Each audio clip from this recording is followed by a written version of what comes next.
You are listening to the Foreign Policy Focus podcast. We cannot wait for the final proof.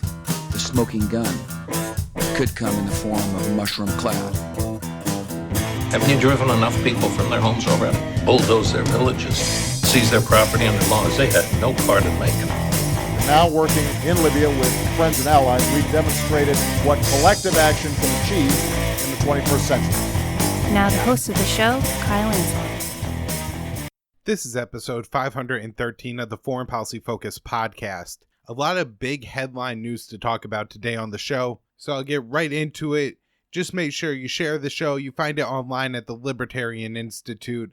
It's on the homepage along with the daily news roundup that I write. All right, so first thing up is there's been a pretty major round of censorship that we've seen on social media in the past week that's taken various forms. Reddit removed a couple thousand subreddits. I guess the biggest subreddit that was removed was the big Donald Trump support Reddit room. So from what I've read and heard about these, it seemed fairly targeted, towards more conservative bias.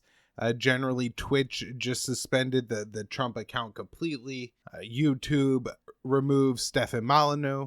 And so, we've had just another big round of this, and it's important, especially to me, it's important because for us, small independent content, creators, and obviously all the people being banned are far larger than my, small podcast, and we don't share all the same views and anything like that either. But when you do lose these platforms, it's very hard then to get attention, to get noticed, to connect with your audience, to grow your show and to spread a message. And, in some cases, and I think, especially the message that I'm spreading on this show, people like Daniel McAdams, Peter Van Buren, who have been removed from Twitter. I mean, these are people with important messages and important things to say who are, being removed from an entire platform that we carry out our national conversation now. I mean, Twitter is a part of the national conversation. That's, where the president makes announcements, where we learn things about our country.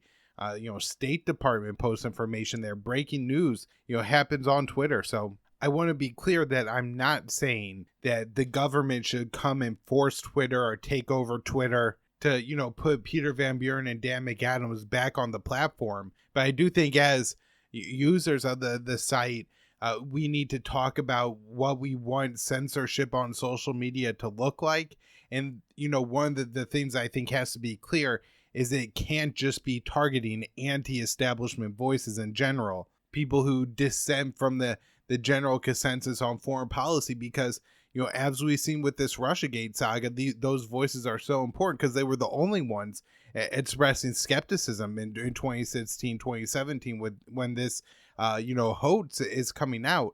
And if it wasn't for them, it's very possible that even a larger chunk of Americans today would, believe that Donald Trump colluded with Russia, and there was an equivalent to 9/11 that happened on our country. I also saw a little segment on the Hill morning show. It's Ryan Grimm filling in for Crystal Ball this week with Sager, and they were talking about how there's several large companies, freezing or threatening to remove their advertisement dollars from Facebook. I think this included Coca-Cola, Microsoft. So, companies that spend billions of dollars on advertisement are saying that they want, a more establishment censored social network. And if they, don't have that, then they're going to pull their dollars. I say, well, good. And apparently that is, at least right now, the position of Mark Zuckerberg. Although, see, this is one of those cases where, the government comes in, they can actually make Facebook worse. So while I don't think that the censorship on Facebook as is great, there's been this meme circulating for the past couple of weeks. It somehow tripped up the Facebook algorithms, I suppose. And it's like this white flower, and it's, put behind the graphic content wall. You gotta click on it to see it. And so it's kind of a joke. But so obviously, mistakes happen in content that shouldn't be censored, get censored. And it's important to remember to weigh that as the, opposite to censoring content that, people don't want to see. That, there's legitimately things that I think Facebook should take down. Go all the way to like child pornography. Like they should take that down. That shouldn't be on the site. I think, Facebook or a site wanted to have a non-nudity policy or a non-gore policy. Those kind of things I think could be, discussed and talked about, but certainly not this, just censoring speech we don't like in political content that we don't like, especially when it, again, seems so targeted towards one side of the spectrum. But in general, it's pretty much anybody who's, outside of the establishment 3x5 card viewpoint. Jeffrey Epstein associate, and I believe, this is like kind of his number 2, Ghislaine Maxwell, has been arrested in New Hampshire by the FBI. The New York, I believe, district revealed charges that she, I guess, helped lure young girls into Jeffrey Epstein's grasp. And so she's a horrible person and seems fairly involved. I haven't been keeping up on the Epstein saga as much, just because I don't have time for it. And I know there's a lot there, and I don't want to be dismissive of anything. And so I just really haven't weighed in on it at all. I will say, we need a live feed on this lady's jail cell to make sure nobody suicides her. Because, in the case with Jeffrey Epstein, there's obviously something there.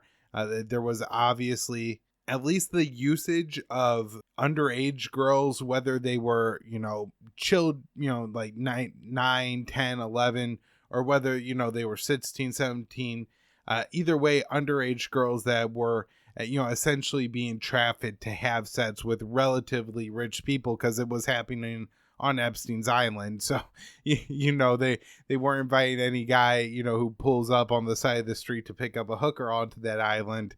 This was a relatively exclusive club. And so, that means there are a lot of people out there with a lot of money and a lot of power who are sexual predators and perverts and need to be exposed. And hopefully this lady could help us to expose those people before anybody kills her. My guess is that with everything going on in the world, that this story will get lost, and I don't know if she will be suicided, but she either won't talk or... On the last episode of the show, I had John D'Angelo back on to talk about the killing of Elijah McClain, and then go into some of the medical details and story behind, the police using ketamine, to sedate people on the side of the road, and when that's done inappropriately, and when that leads to, people dying, as again in the case here with Elijah McClain. And, so we got into that. I really think it's a great episode, and people should go back and listen to it. And I also talked to John a little bit about, the Russia bounty allegation and his take on that, having served in Afghanistan. So I think he has a very interesting viewpoint on that as well. So make sure you check out that show. But here I just wanted to mention that apparently the police officers who were involved in, Elijah McClain's murder actually went back to, or there's photos of them now going back to the scene, and apparently, doing it in a mocking or disrespectful way. So they have now been placed on paid administrative leave. So it, sucks that they're getting paid vacation, but I guess it is at least killers off the street with their badge and their gun for now. Seattle's mayor ordered the police to clear the CHOP.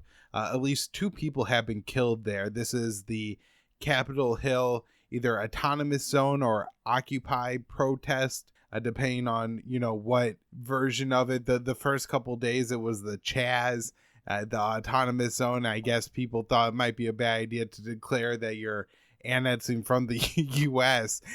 With all the militarization going on. So they end up calling it the CHOP, which sounds a lot lamer. But it was, I guess, getting a little bit more chaotic inside the CHOP, and the mayor, finally, shut the thing down. One of the disturbing parts about it was during the press conference, the mayor referred to the police chief and her troops. So, she wasn't viewing those cops as, police officers and peacekeepers, but rather soldiers sent in there to clear out some people that were unwanted. As far as I could tell, nobody got injured in the clearing of the CHOP. So, that is some good news, and it seems to have happened relatively, without a hitch and anything like that. So good to see at least it finally disbanded without violence, but a lot of violence surrounded that, and the rest of the country for the past few months too.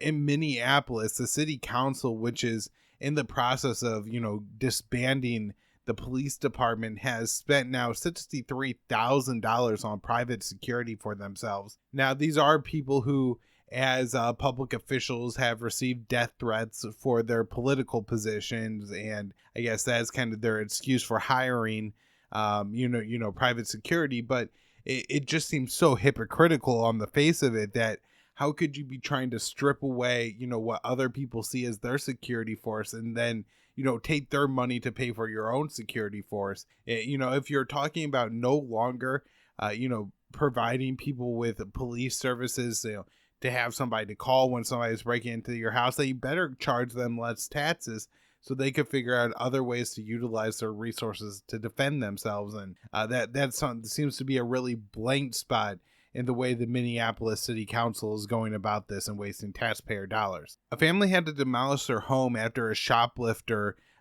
stole some stuff and ran into it. The SWAT team showed up and fired a whole bunch of military style weaponry into the house, and it had to be demolished. The city, gave the family $5,000, but it cost, hundreds of thousands to rebuild their home. The Supreme Court refused to hear their case. And so just another example of no accountability for our cops, and that if we continue to give them these weapons of war, they're going to continue to use it against us to ruin our lives. The U.S. is going to continue to deploy at least 4,000 military Pentagon personnel to the southern border. These are Army soldiers. So far, the deployment, I believe, has cost $745 million. And, it's tens of millions of dollars a month added to the tab. So probably looking at a billion of it before this is all said and done, I believe sometime in 2021. More wasted money by the government. This is quite unbelievable. Dan Grazer has been covering over at Project for Government Oversight, POGO, the F-35 project and all the waste in it. And one of the things he's uncovered is the Pentagon's part tracking system is absolutely absurdly. It would be comical if it wasn't the nation's defense, and we weren't talking about $1 trillion weapons projects and nuclear weapons, but they can't track anything. Apparently they've wasted $300 million and continue to waste tens of millions of dollars a month because they don't know where different spare parts for the F-35 are. So they have all the parts. Sometimes they don't even know they have the parts. 30% of the F-35s that we have aren't even able to fly. I have no idea what percentage of those are mission ready, but 30% aren't able to fly because they don't have the spare parts they need, because nobody knows they're staying in a warehouse somewhere. It's really unbelievable that this could be the case today, right? And then even if what people say about Russia and China were true, and that they were somehow aggressive against the United States, which absolutely isn't the case, but if it was true, how could your priority not be we have to confront Russia and China, and not we have to figure out what the hell is going on in the Pentagon? There's rampant sexual abuse and rape. We're pushing more and more female soldiers into the military, and then doing nothing, to take care of them and make it possible for them to come forward and, face their accusers. And you just had this, rampant problem again, harassment and rape, and, even not just exclusively of the female soldiers. And then you have this most expensive weapons project in history, and you can't even track the parts for it through the plane that doesn't even, do the job it's supposed to do anyway. Can't even do the lame job it's supposed or can do, because you can't find the spare parts for it because you can't distribute them around.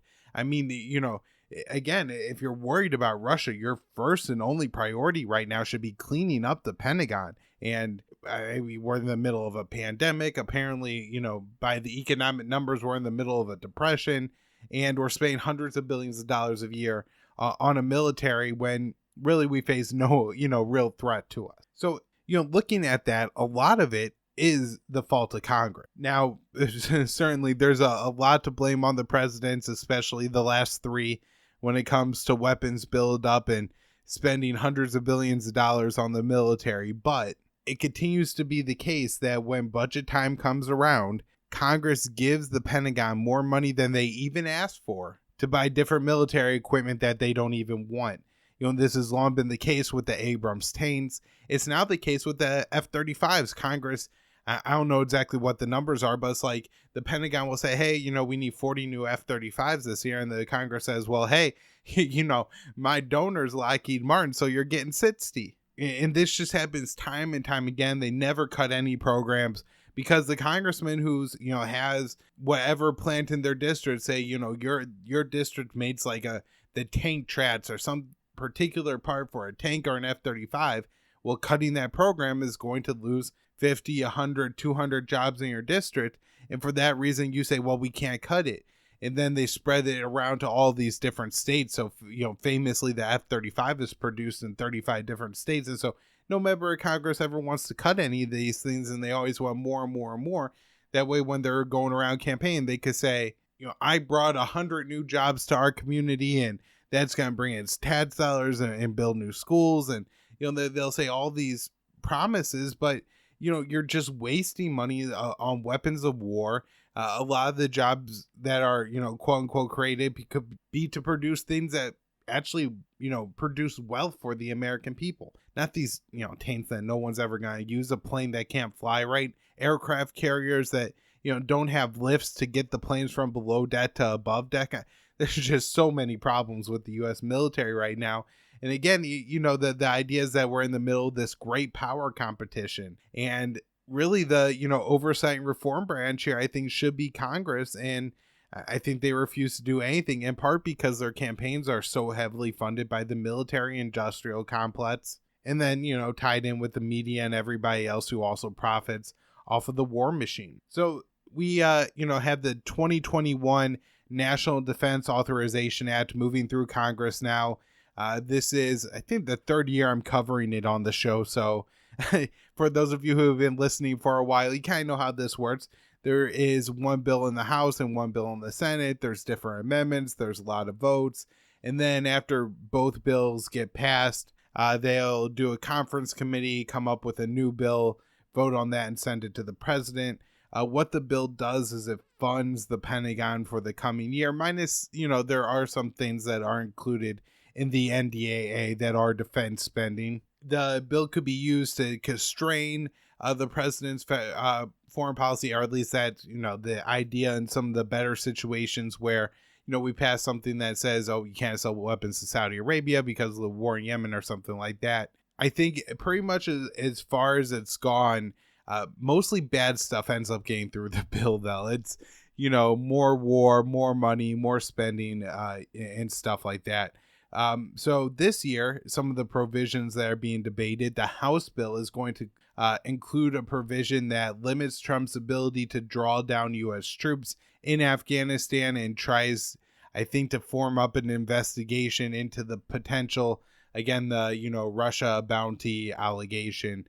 I'll get into that in a few minutes. So that's what the House is working on. The Senate, Rand Paul tried to put forward a bill that would actually help to facilitate the withdrawal of U.S. troops from Afghanistan in 2021. That got shot down, but now Democrat senators are trying to force a provision into the bill that's going to, have Trump hold Russia accountable for the bounty allegation, which again, at this point is still unproven. But senators are already moving forward on trying to force Trump to sanction Russia more. So Congress is just completely out of control, hawkish. And, that kind of seems to be the worst part about the Trump presidency so far, is because Trump presented himself at times as less of a hawk. Everybody said, well, the anti-Trump position is to be more of a hawk. And, this includes Joe Biden.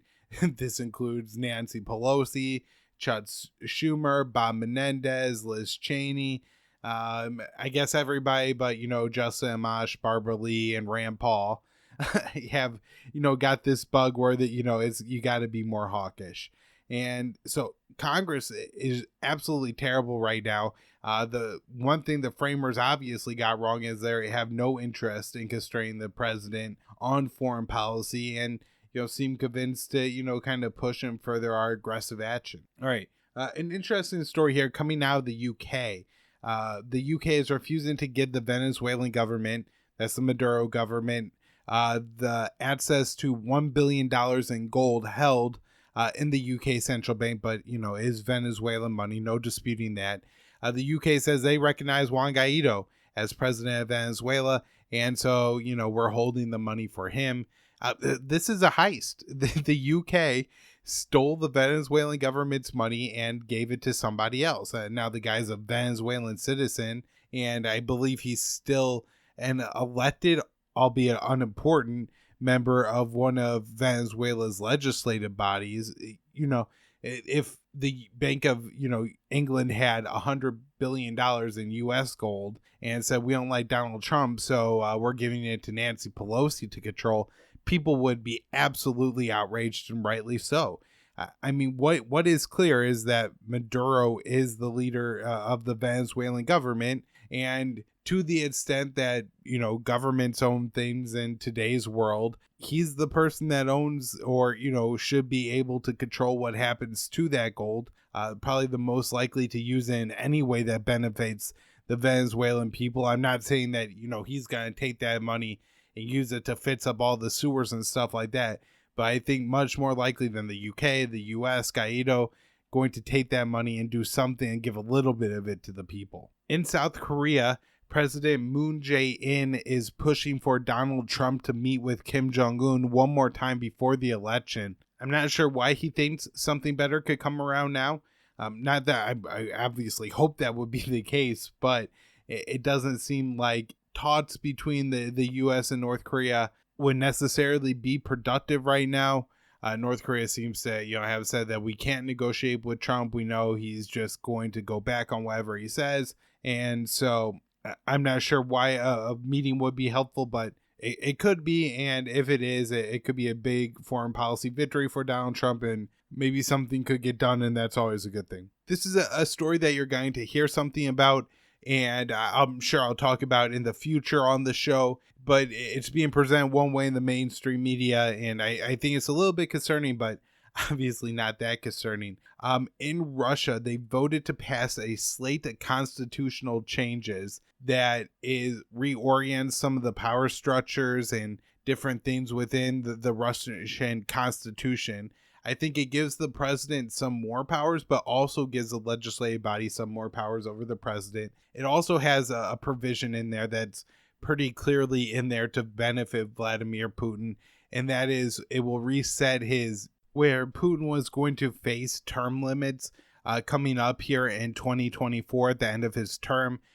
What this does is it clears the slate for Putin, and so essentially he'll be going into the 2024 election with no terms and be able to be president 2 more times. That's really been the focus of the mainstream media, and I'm not saying it's not important, but talk about in the larger context of the vote itself, which this wasn't the sole thing in it, and there's a lot of other important stuff in it. But it's basically just been an excuse for the mainstream media to be like, oh, look how horrible Vladimir Putin is. And, if you look at the power that Donald Trump has seized during the coronavirus, or different mayors and governing bodies in the U.S., I mean, it's also pretty extreme. The FCC declares 2 Chinese telecoms to be national security threats. And then China passed a new national security law that made crimes committed in Hong Kong punishable by Beijing. So a lot of people are saying that this is a violation of the agreement between one party, 2 systems, where China was supposed to allow Hong Kong to maintain its own judicial system till, I believe, 2047. People are saying that this is a violation of that principle. Other people are saying, well, it's quite a bit more complicated, that Hong Kong was supposed to pass some kind of law that said, that if somebody murders somebody in Hong Kong and then goes to Beijing, that they could be, punished for that murder there. And that's what this is. So I'm sure, the truth is somewhere in the middle, and that this is in part a mandate from Beijing that is going to seize some autonomy from Hong Kong. And then on the other side, there was that guy that butchered his girlfriend, and because of the way the laws were set up in Hong Kong and Taiwan and China, he was able to escape justice. Pompeo announced, that's the Secretary of State, that because of the lack of autonomy for Hong Kong, the U.S. is going to stop the deportation of some what they call dual-use items to Hong Kong. I'm not exactly sure what the list of these dual-use items are, but we've talked about this in the past. Anything that they can say, oh, this could be used to make weapons or spread propaganda, stuff like that, they may try to limit, and it could just be another form of sanctions against China in Hong Kong. Secretary of State Pompeo spoke with the head of the Taliban over video conference, or I don't think the head of the Taliban, but the head of the Taliban negotiation, their delegation. Seems like there's still some momentum moving in the right direction in Afghanistan. However, we have the Russia-Taliban bounty allegation to talk about. So in the past week, since this story dropped, there's been little drips of, we have a little bit more proof here that this maybe happened. Still nothing solid and conclusive. The best, I guess, story, gaining evidence to this is a New York Times one where they say they talked to 3 members of the Taliban who told them that, Russia was paying bounties, and some people close to who they say the middleman was, although they didn't talk to the middleman himself and nobody knows where he is. So, there's a lot going on here still, and everybody is completely talking past the point. So the whole discussion around this is true, and now we need to punish Russia with a little extra, we have to stay in Afghanistan forever sprinkled on top. Look how foolish is Trump trying to get out. So that's really the narrative that they're building around this. In reality, the conversation we need to be having is it doesn't really matter if this, is true or not. We've been in Afghanistan for 19 years now. It's time to leave. We need to stop, having battlefields where our troops could even be killed with a bounty like this. If Russia is doing this, it's to, bait the Taliban to be more aggressive towards American soldiers, which is going to dupe Donald Trump into staying longer. And so if we really want to do what the Russians don't want us to do, then we need to leave. So, I think that's the important point to make here. There's so many other things that John D'Angelo and Will Porter brought up on Monday and Wednesday's episode of this show about how the U.S. has done this to Russia before in Afghanistan, how there's, all this asymmetrical warfare that goes on between the U.S. and Russia and, in Libya and Syria and the unfoldings in Ukraine and everything. And, it's much more complicated than all these liberal, pundits want to make it sound that Donald Trump is ignoring this because he's taking orders from Vladimir Putin. That's about to be the only thing in this story that I can absolutely say 100% sure isn't true. This isn't Trump taking orders from Putin. It seems like there was quite a bit of dissent within the intelligence community about these reports. Now, that doesn't necessarily mean that, the NSA saying that we didn't have proof of this and we don't believe it. That doesn't mean the NSA is right. I'm not saying that. But if the NSA and the Pentagon intelligence are dissenting, I think that's a, reason to be skeptical of claims that so far are only from unnamed sources. Pakistan says the talks between the Afghan government and the Taliban may go ahead soon. Looks like they may be having those talks in Qatar. The big sticking points they say remain are the 5,000 prisoner threshold. That those are Taliban prisoners that are supposed to be released by the Afghan government have not all been released, and then the ongoing violence in the country, including just this past week, 23 people were killed when there was a rocket attack against a cattle market in the Helmand province. At the UN, Pompeo is pushing an embargo against Iran. So as part of the JCPOA, if Iran had abided by that for, I believe, 10 years, 5 or 10 years was the total time, then the UN arms embargo against Iran will be lifted. Sounds like, for the most part, what should happen when, people enter into agreements and they abide by them. As far as it goes, it seems like most of the countries within the agreement are fine with the embargo being lifted on Iran.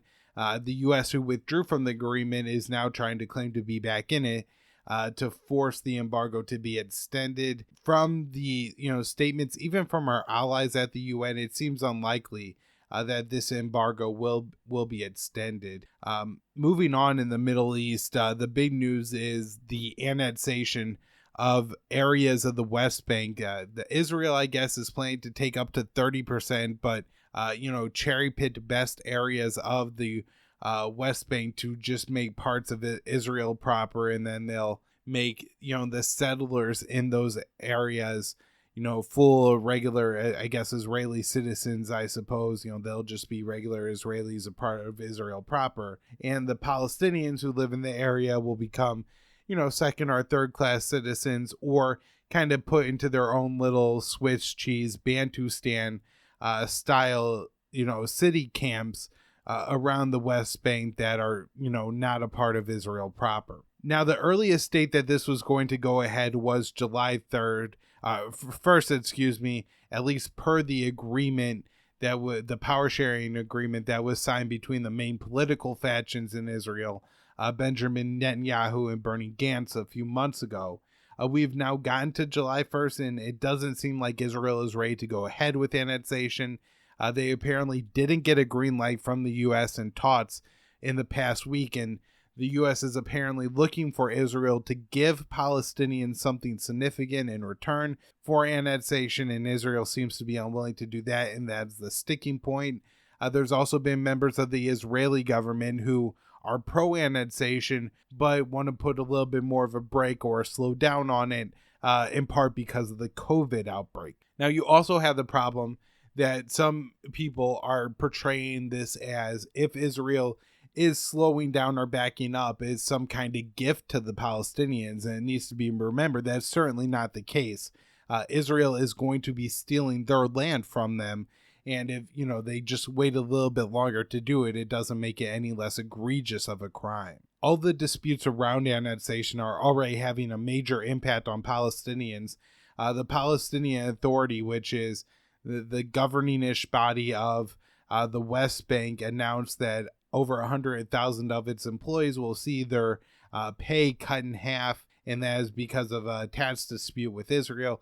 Israel collects tax from the Palestinians, but then puts different kind of mandates on them for them to, get their tax money and distribute it back to their people. In Syria, old and crumbling and failing oil infrastructure is leaking around the area and putting civilians in risk. So really terrible thing going on, and the U.S. could not be responsible for it if we just leave Syria, but we remain and occupy that area for, again, oil that we can't get out of the ground. It's just running all over, making people sick, putting people in danger, and spending billions of dollars of our tax money, putting our soldiers at risk to do it. Last week, or maybe 2 weeks ago now, the Iraqi government made a major move by raiding an office of Kataib Hezbollah, which the Western media always just describes as an Iranian-backed group. It's a Shia militia. It does have backing from Iran. It was very important to the defeat of the Islamic State in Iraq. And so this,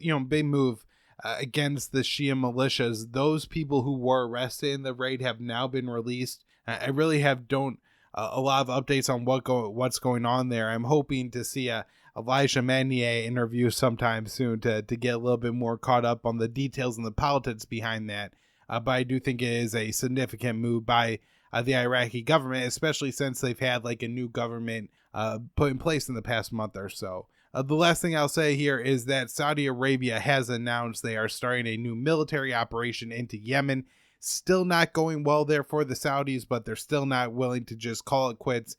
Take their knee off the neck of the Iranian Yemeni people and let them breathe. Let those people eat. They are starving to death as we speak. And if we don't do something about it, if the U.S. doesn't stop their support, if Saudi Arabia doesn't back off, you're going to see a lot more deaths. Who knows really how bad the COVID outbreak is there. They don't have the healthcare facilities. They don't have the testing.